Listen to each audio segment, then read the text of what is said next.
শরীরটা খারাপ, ভীষণ খারাপ, একদম সর্দি, এত সর্দি লেগেছে। মামামেরও ভীষণ সর্দি লেগেছে, বাবুরও কদিন আগে লেগে কমলো, আমার লেগেছে, মামামের লেগেছে, ভীষণ সর্দি লেগেছে। চোখ দিয়ে ছলছল করে জল পড়ছে। আমার যখন সর্দি লাগে আমার এরকমই হয়, দু চোখ দিয়ে ছলছল করে জল পড়তে থাকে। আজ মেয়েটার তো কাশি হয়েছে, খপ খপ করছে, আর ঘুমোতে পারছে না, ভীষণ কষ্ট পাচ্ছে মানে কাশিটার জন্য।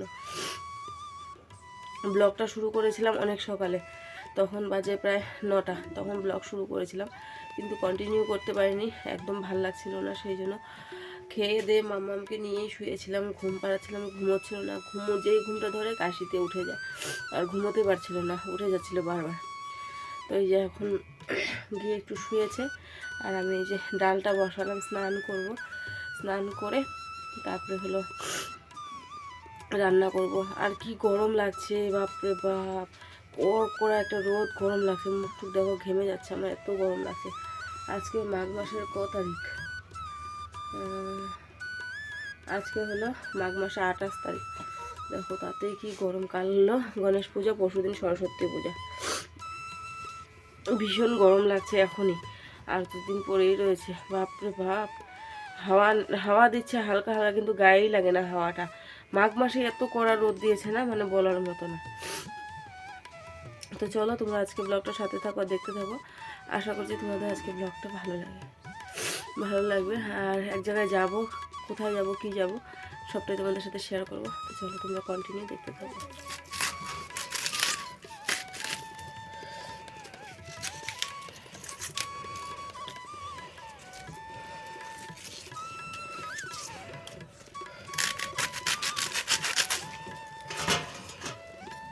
আধাটা রেখে দাও না, আধাটা রেখে দাও না, এসেটা খাবো, এসে রান্না বান্না একটু তাড়াহুড়োটাই বেশি বলতে পারো, কারণ ঝটপট করে রান্না বান্না করে আমার এক জায়গায় যেতে হবে। তো সেই জন্য এখানে দেখো আমি বাঁধাকপি কুচু কুচু করে কেটে নিচ্ছি, বাঁধাকপির ঘন্ট করব। আর গতকালকে করেছিলাম বাঁধাকপি দিয়ে মাছের মুড়ো দিয়ে ঘন্ট। তো আজ ভাবলাম যে বাঁধাকপি মাছের মুড়ো দিয়ে না করে, কি মাছের মুড়ো তো আর নেই, এমনি বাঁধাকপিটা ঘন্ট করব, ভাজা ভাজা, কোনো মশলাপাতি ছাড়া। ভালো লাগে কিন্তু বাঁধাকপি খেতে, আর কয়েকটা মাছ, তারপরে বাঁধাকপি খেতেও কিন্তু ভালো লাগবে না। তো সেই একদম বাঁধাকপিটা কুচি কুচি করে কেটে নিচ্ছি। বাঁধাকপি ঘন্ট খেতে ভালো লাগে, তারপরে আবার ওইটার মধ্যে যদি মটরশুঁটি টমেটো দিয়ে করা হয় তাহলে তো আর দারুণ লাগে। তো টমেটো কোনালে পাপাকে আনতে বলেছিলাম, তো বললো না এখন তুমি বেশি টমেটো খেও না, কারণ কি শিলাই এখনও ভিতর দিয়ে কিন্তু সেরকমভাবে শুকোয়নি, 6 মাস যাক, তারপরে যত খাবার তত খেও। তো আমিও আবার ওর সাথে জিদ করলাম না, যেটা বলছে ওটা শুনে নিই, নাহলে পরে হিতে বিপরীত হলে কিন্তু একদম কানটা ধরিয়ে দেখে দিবে, আমি বলেছিলাম আমার কথা শোনো নেই কেন। তো বন্ধুরা এদিকে বসিয়ে দিয়েছি ডাল, কোয়াশ সিদ্ধ দিয়ে ডাল বসিয়ে দিয়েছি, আর এখানে রয়েছে হলো বাঁধাকপি ঘন্ট করব। কালকে রাতে বললাম না মাছ খাইনি, তো এই যে মাছ রয়েছে, বাবু এখন হলো পাপা দুজনে খাবে, 2 পিস মাছ রয়েছে এখানে, ওদের দুজনের জন্য হয়ে যাবে। আর আমি এই যে বাঁধাকপি ঘন্ট আর ডাল দিয়ে একটু বড়া করবো, ওইটা দিয়ে খাবো। তো ডাল হয়ে গেছে, ডাল নামিয়ে বাঁধাকপি ঘন্টটা বসিয়ে দিই। চলো, আজ আমার সেই প্রিয় মানুষটি হলো বিয়ে। আজ আমার প্রিয় মানুষটি বলো, ননদ বলো, সব কিছুই বলো, মানে বান্ধবী বলো, বিয়ের পর এরকম বান্ধবী পেয়েছি আমি, সুইটিকে। তো ওর হলো আজকে বিয়ে। তো সেই জন্য আমার যাওয়ার তো খুব ইচ্ছে ছিল, জল ভরার থেকে নিয়ে সমস্ত কিছুর থেকে নিয়ে ওর বিয়েতে থাকার ইচ্ছে ছিল, কিন্তু কি করব বলো, এত দূর আমাদের বাড়ি হয়েছে আর ওদের বাড়ি হয়েছে, যে ওর বিয়েটা ভালো করে দেখবো সেইটাও হবে না। আর মাম্মাম এখন একদমই ছোট, মেয়েকে রেখে তো বিয়ে খেতে গেলে হবে না বলো। তো খুব ইচ্ছে ছিল, শখ ছিল খুব অনেক দিন আগের থেকে, যে সুইটির বিয়েটা খুব ভালো করে এনজয় করব। আজ থেকে 8 বছর আগে ভাবিও নি আমাদের রিলেশনটা এত সুন্দর হয়ে যাবে। সত্যি আমি কিন্তু ভীষণ মানে লাকি, সুইটির সাথে আমার রিলেশনটা এত সুন্দর হয়ে গেছে, জীবনে ভাবিও নেই কিন্তু। যাই হোক, রান্নাবান্না করে নিয়েছি, করে ঠুরে ভাত টাত খেয়ে নিলাম, খেয়ে এবারে পটাপট করে বেরিয়ে পড়লাম।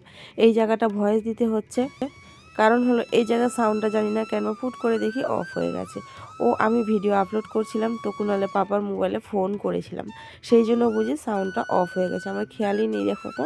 তো এদিকে আমি রেডি হয়ে নিয়েছি, একটা ইয়েলো কালারের শাড়ি পরে নিয়েছি আর একটা সোয়েটার পরে নিয়েছি। চলো এবারে সুইটিদের বাড়িতে যাই, আর গিয়ে দেখি সুইটিরা নিয়ে আমাদের কী করছে।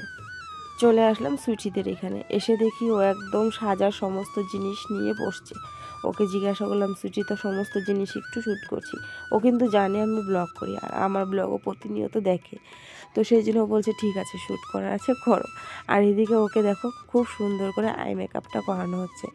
তো আই মেকআপ করানো হচ্ছে আর আমাকে বলছে বৌদি তোমাকে একটু দেখবো, সেটাও দেখতে পাচ্ছি না, আই মেকআপ করানো হচ্ছে বলে আমাকে বারবার বলছিল বসো বসো বসো বসো। আমি না বসবো না, আছি দাঁড়িয়ে আছি, তুই মেকআপটা কর। তারপরে ওর আই মেকআপটা কমপ্লিট হলো, তার আগেই আমি চলে আসছিলাম, আই মেকআপটা কমপ্লিটও হয়নি। তো আজ হলো ওর বিয়ে, দেখতে দেখতে দিন চলে আসলো ওর বিয়ের, আর আজ হলো বিয়েও হয়ে যাবে, কাল শ্বশুরবাড়ি চলেও যাবে। দেখি আজকে তো বিয়েতে পুরোটা রাত্রিতে আসতে পারলাম না, আর এখনই এসে যেটুকু দেখা করার করে নিলাম, পরে একবারে কালকে যদি পারি আসবো। সুইটি বলছিল বৌদি আমার বিয়ের শাড়িটা দেখো, তারপর ওর বিয়ের শাড়িটা দেখলাম, এই যে ওর বিয়ের শাড়িটা। ওকে বলছিলাম সুইটি রে তোকে এই বিয়ের শাড়িটা পরলে কিন্তু একদম লক্ষ্মী প্রতিমার মতো লাগবে। সত্যি কথা, আমি যে কথা বলেছি একদম সত্যি হয়েছে। ও যখন এই শাড়িটা পরেছিল ওকে একদম লক্ষ্মী প্রতিমার মতো লাগছিল। আমি ওকে বলে দিয়ে গেছিলাম, আজকে যখন আমি এডিট করব তখন কোনালে পাপাকে শুনিয়েছিলাম যে কালকে কেন বলেছিলাম না সুইটিকে লক্ষ্মী প্রতিমার মতো লাগছিল, তখন বলে হ্যাঁ ঠিকই বলেছিল, খুব সুন্দর কিন্তু শাড়িটা। তোমাদের ওর বিয়ের শাড়িটা কেমন হয়েছে কমেন্টে কিন্তু অবশ্যই জানিও যে ওর বিয়ের শাড়িটা কেমন হয়েছে বলে। আমার তো ভীষণ ভালো লেগেছে, লালের মধ্যে এরকম গোল্ডেন গোল্ডেন কালার ভীষণ ভালো লাগছে, আর ওকে পরলেও খুব সুন্দর লাগবে, কারণ ও তো একে ফর্সা, আর তার মধ্যে এরকম শাড়ি বিয়ের মধ্যে খুব সুন্দর মানাবে মেয়েটাকে। মেয়েটা সুখে থাক ভালো থাক, ভগবানের কাছে শুধু এইটুকুই প্রার্থনা করি যাতে ওর বিবাহ জীবনটা খুব সুন্দর হয়, খুব ভালোভাবে কাটাতে পারে, ব্যাস এতটুকু ভগবানের কাছে প্রার্থনা করি। চলো ও শাড়ি গয়না সব কিছু দেখা হয়ে গেছে, এবারে হলো ওকে টাটা বাবা করে চলে যাই বাড়ির উদ্দেশ্যে, কারণ মেয়ে বাড়িতে একা বেশিক্ষণ এখানে থাকলেও তো চলবে না, এক মেয়েকে দেখতে এসে আরেক মেয়েকে যদি ভুলে যাই কেমন হবে বলো। তো চলো এবারে হলো বাড়ি চলে যাই, পরে আবার দেখা হচ্ছে। আসলাম সুইটিদের এখান থেকে, ওরই বিয়ে ছিল, আমি ফটো দিয়ে দিব তোমাদেরকে ওকে কেমন সাজিয়েছি কি সাজিয়েছে। কুনালে পাপা রাতেবেলা যাবে, এই মামার ছোট দেখে আমি রাতে গেলাম না, প্রচণ্ড সর্দি আর শরীর তো ভালোই না জানোই তোমরা। ও মা কি হয়ে গেছে, প্রচণ্ড মনে হাতে বাইকে যাও। এতক্ষণ ছিল দুই ভাই বোনে, আমি গেছি আর আসছি বাস, একদম সময় লাগেনি, কারণকে রেখে গেছিলাম। তো ফটো ভিডিও সবটাই আমি তোমাদের সাথে শেয়ার করব।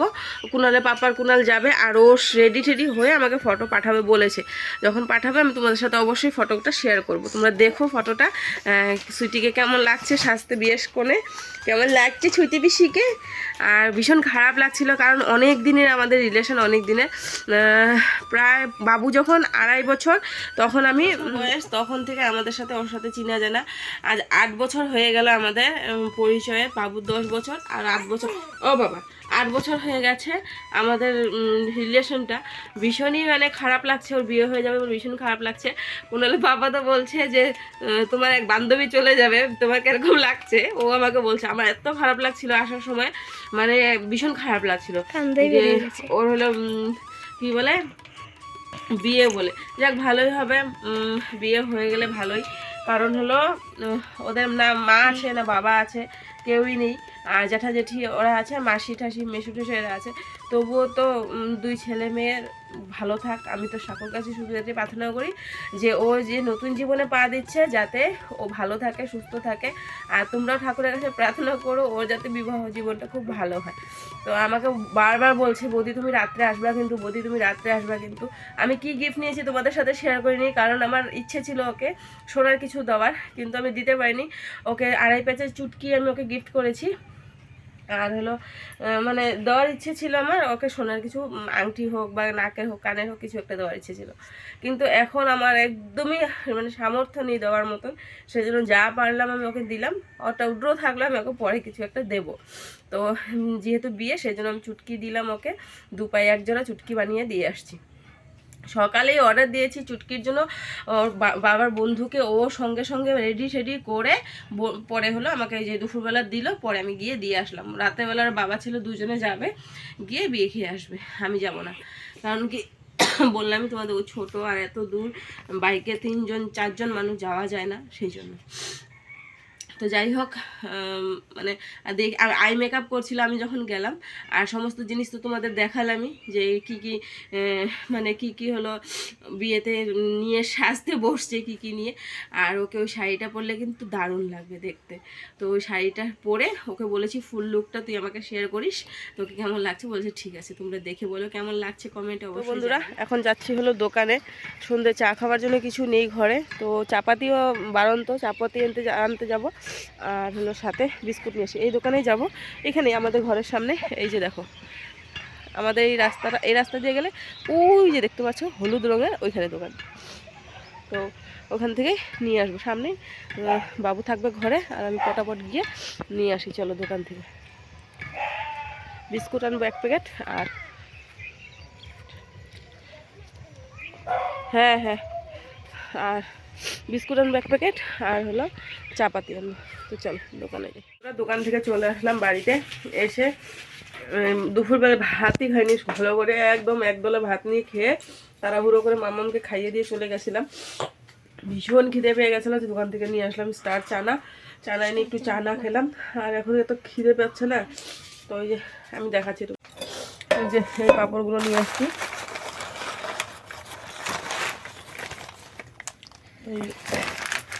এই পড়লো ফাটে মা এগুলো, হ্যাঁ আমার পায়ের মধ্যে ফেটে গেল। তো এই যে এগুলো নিয়ে আসছি, এই যে একটু ভাজবো, এগুলো খেতে লাগবে না মা।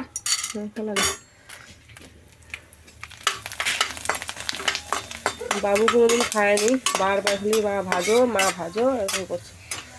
তো এই যে ভাজলাম, ধর এটা ধর, এটা খাওয়ার জন্য আমি কিচ্ছু করতে পারবো না, এটা খাবো। কি করবি? এটা খাওয়ার জন্য আমি যা কিছু তা করতে পারবো। তাও দিয়ে বানায় এই পড়ে গেল ফুড কালার দিয়ে না, এই পড়ে গেল মা, এটা ফেলা দিব, থাক না। তো এই কটা ভেজে নিচ্ছি, তো চলো এটা ভেজে এখন খাবো। ভীষণ খিদে পেয়ে গেছে, ভীষণ ভালো লাগছে না একটু, চাটা পরে খাবো। অরেঞ্জ কালারটা না তো, আর ভাই আমার তেল ঠান্ডা হয়ে গেছে, আর লাস্ট একটা দিয়ে দে, এই যে এটা মধ্যে দিয়ে দে, হ্যাঁ দিয়ে দে, না বললাম না তেল ঠান্ডা হয়ে গেছে। তাও ফুটবে না। তো এই দেখো ভেজে রেডি করে নিলাম এখানে। এই যে কাগজ খুলে কি করছিস না।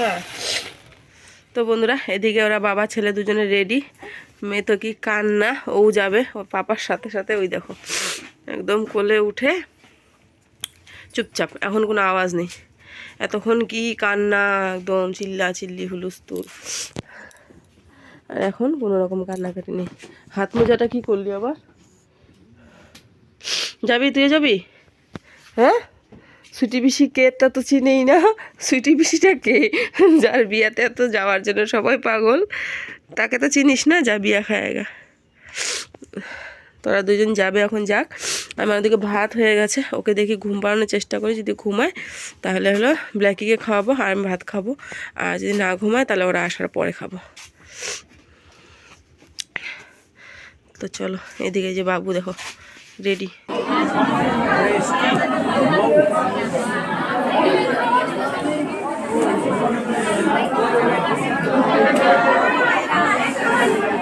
সুইটির বিয়ে নিয়ে খুব এক্সাইটেড ছিলাম, হয়ে গেল সুইটির বিয়ে, আর এই সুইটি হয়ে গেল এখন একজনের বউ। সবসময় ফোন করে ওকে ডিস্টার্ব করতাম, সেটা এখন করতে পারবো না, কারণ কি সব সময় ফোন করা অ্যালাউ থাকবে কি না সেটাও জানি না। যাই হোক সুইটিকে যখন ফোন করার আগে মেসেজ করবো হোয়াটসঅ্যাপে, তারপরে গিয়ে ওকে ফোন করব। এই যে এখানে হলো ওর বর।